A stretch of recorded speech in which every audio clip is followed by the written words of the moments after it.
Wijaya dari kelompok 1. Saya Aulum Hadis Wafadila sebagai moderator. Saya Julia Pegam Francisca sebagai fasilitator. Saya Fatur Sukri sebagai fasilitator. Saya Diadilanda Yusri sebagai observer. Saya Gipaulia sebagai presentator.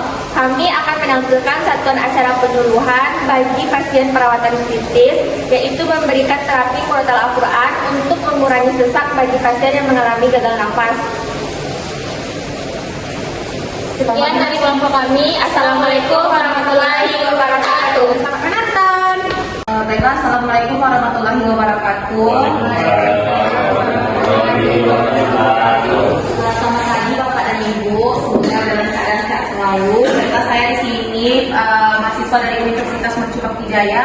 Di sini kami akan melakukan penyuluhan tentang menstabilkan nafas secara non farmakologi dengan teknik murotal Al-Quran. Di sini saya sendiri sebagai Aulum Hadis Wafadila sebagai moderator, dan teman saya Diva Aulia sebagai penyaji, teman saya Fatur Syukri sebagai fasilitator, dan Delia Vega juga sebagai fasilitator. Saya Julianda Yesri sebagai observer. Di sini kami akan melakukan penyuluhan selama 20 menit. Di sini Bapak Ibu tidak boleh keluar. Jika ada yang keluar boleh permisi terlebih dahulu. Di sini saya ingin mengontak bahasa. Apakah Bapak Ibu ingin menggunakan bahasa Indonesia atau campur dengan bahasa Minang? Campur.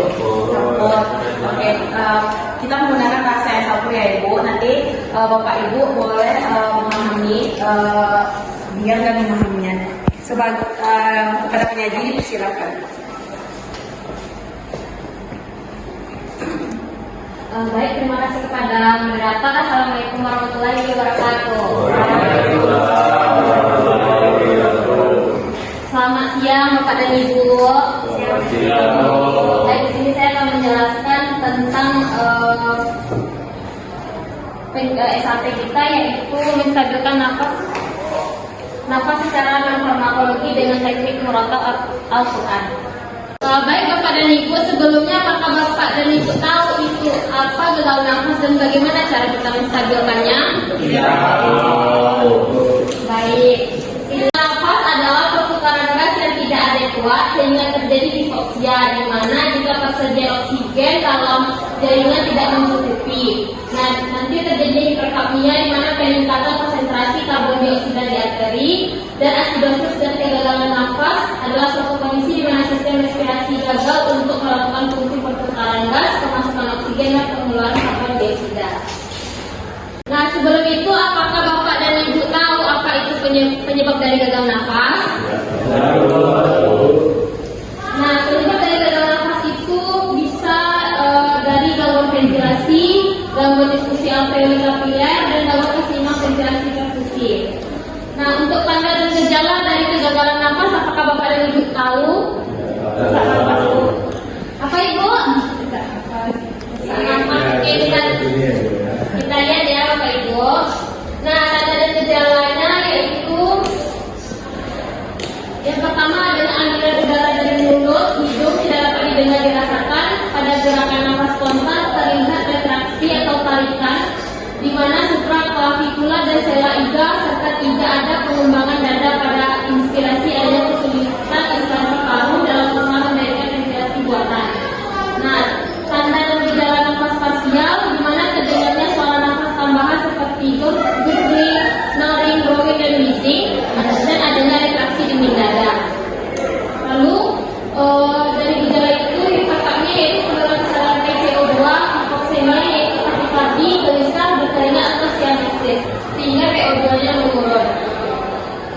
Nah, dari gambaran klinisnya yaitu itu terjadi penurunan kesadaran, koma, tidak dapat tenang, tremor, bicara kacau, sakit kepala, ansietas, takikardi, takipnu, berkeringat, aritma, bingung, sianotik, hipertensi, dan juga kejang. Nah, untuk mengatasi atau pengobatan dari gagal nafasnya, apakah Bapak dan Ibu tahu? Oke, di sini untuk penata laksanaannya itu yang pertama ada terapi oksigen, ventilasi mekanik, positif, respiratory breathing, memastikan volume cairannya adekuat, dan terapi farmakologi. farmakologi. Nah, salah satu dari terapi farmakologi ini ada terapi murotal Al-Quran. Nah, sebelumnya apakah Bapak dan Ibu tahu apa itu terapi murotal Al-Quran? Apa itu Bapak? Mendengarkan Al-Quran Bapak? Ada lagi boleh Bapak? Membaca Quran. Oke, baik, teman-teman, tangan Bapak dan Ibu. Nah, mari kita lihat di sini terapi murotal Al-Quran adalah pemutaran ayat suci Al-Quran dengan tampil yang bertujuan memberikan efek relaksasi fisik maupun psikologis, di mana beberapa penelitian menunjukkan bahwa murotal Al-Quran dapat menurunkan tingkat kecemasan, menurunkan denyut jantung dan tekanan darah, meningkatkan variabilitas denyut jantung yang berhubungan dengan relaksasi, lalu memperbaiki kualitas tidur dan ketenangan pasien. Walaupun secara tidak langsung memperbaiki pertukaran gas, ketenangan berkontribusi pada penurunan konsumsi oksigen dalam tubuh, penurunan kebutuhan ventilasi dan mengurangi elastisitas pada pasien di ICU. Nah, untuk tujuan terapi murotal Al-Quran ini apakah Bapak dan Ibu tahu? Apa itu Bapak? Menenangkan pikiran, Bu. Ya, betul. Bagus. Nah, di sini tujuan untuk terapi murotal Al-Quran untuk pasien gagal nafas itu yang pertama, mengurangi kecemasan dan stres seperti Ibu sebutkan tadi, lalu meningkatkan relaksasi fisiologis, lalu menurunkan konsumsi oksigen di dalam tubuh, lalu membantu stabilitas respirasi, mengurangi agitasi pada pasien ICU, memberikan dukungan spiritual juga ya Bapak dan Ibu. Nah, untuk prosedur dari terapi murotal Al-Quran ini apakah Bapak dan Ibu tahu? Apakah ada yang tahu Ibu? Baik. Nah, untuk prosedur terapi murotal Al-Quran ini yang pertama yaitu kita niatkan untuk persiapan terlebih dahulu. Mulai dengan niat untuk mencari ketenangan dan mendekatkan diri kepada Allah, cari ruangan yang tenang, nyaman dan minim gangguan. Posisikan diri duduk atau berbaring secara rileks. Nah, yang kedua yaitu kita menentukan surat atau bacaan. Misalnya pilihan murotal ini surat yang sering dipilih itu Al-Fatihah, ayat kursi, Al-Baqarah, Ar-Rahman, Al-Waqiah, Yasin dan juga Al-Mulk. Lalu mulai mendengarkan dengan khusyuk dengan cara menutupkan mata dan fokuskan pikiran pada bacaan, tarik nafas perlahan dan hembuskan secara teratur. Lalu kita mengikuti bacaan atau merenungkan artinya juga boleh. Setelah itu kita durasinya itu berlangsung selama 10-30 menit ya Bapak dan Ibu.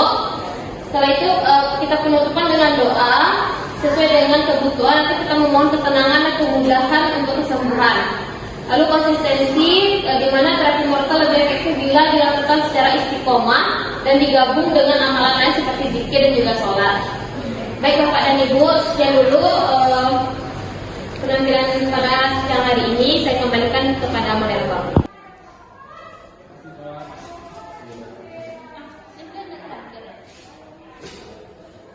Baiklah, terima kasih kepada Giva yang sudah menjelaskan tadi. Di sini kami akan buka sesi tanya jawab kepada Bapak Ibu yang ingin bertanya, dipersilakan. Kepada Bapak dipersilakan Bapak.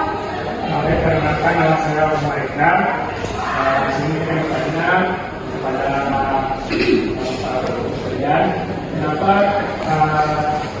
terapi Al-Quran bisa menurunkan dengan nafas atau mengurangi nafas? Saya masih mencoba. Baiklah Bapak, bagus sekali pertanyaannya ya Bapak.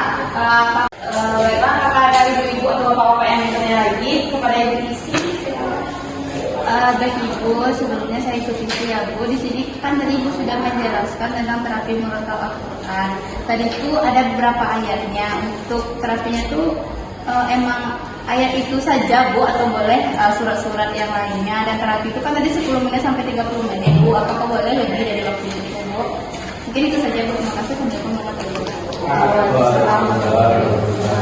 Baiklah Ibu Isi, pertanyaan sangat bagus sekali. Kita tampung dulu pertanyaannya pada penyaji. Kan untuk menjawab ataupun fasilitator.